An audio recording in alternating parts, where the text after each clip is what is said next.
In the restoration in our lives, both individually and corporately, of the rule of the true King, we begin to find that this protects us from a trap.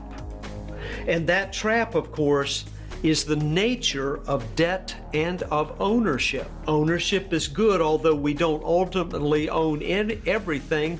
We are stewards of God. We're taking care of what He has given us. But debt is one of those things that comes out of our brokenness. Let me give you a good definition. Credit is a grant to pay later for what's received now.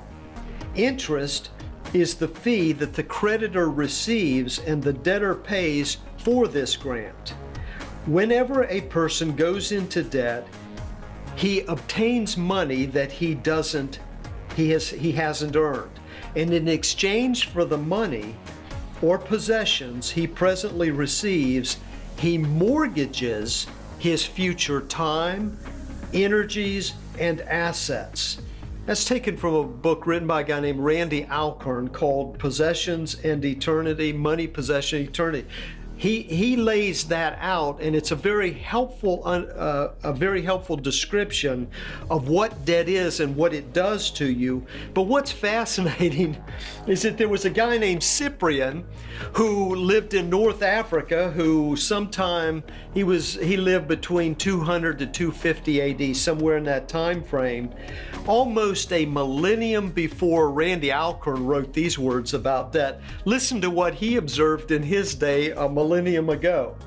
He said, looking around his own countrymen, he said, their property held them in chains, chains which shackled their courage, choked their faith, and hampered their judgment and throttled their souls. They think of themselves as owners, whereas it is they rather who are owned. Enslaved as they are to their own property, they are not the masters of their money, but its slaves, end of quote. And so whether you want to talk in ancient times, humanity doesn't change. The dynamics don't change. This is cross-cultural. This is universal. It is timeless. That debt is the outgrowth of a failure to trust God and to labor effectively according to God's principles. So what is true of individuals is also going to be equally true of nations, and you can study history and you can see this written all over the place. So one of the fundamental biblical economic principles in the Bible is straightforward and bold, and I'm reading from Romans chapter 13 verse 8 in a particular translation. Simply says, pay your debts as they come due. However, one debt you can never finish paying is the debt of love that you owe to each other.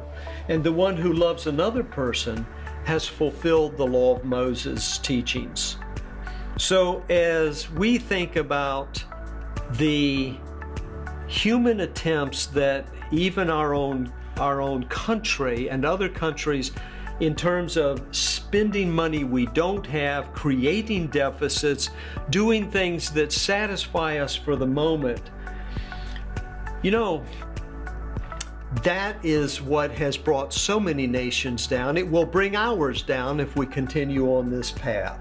As hundreds of Americans die every hour as a result of gun violence, overdose, and abortion, our secular government is hard at work practicing its own brand of financial stewardship through deficit spending. So the government has lost an understanding of what is an unchanging law, whether we like it or not, before the Almighty Creator God. The government is harming its own nation and its own people. And after this, you will receive a handout showing the debt report of the state's spending record.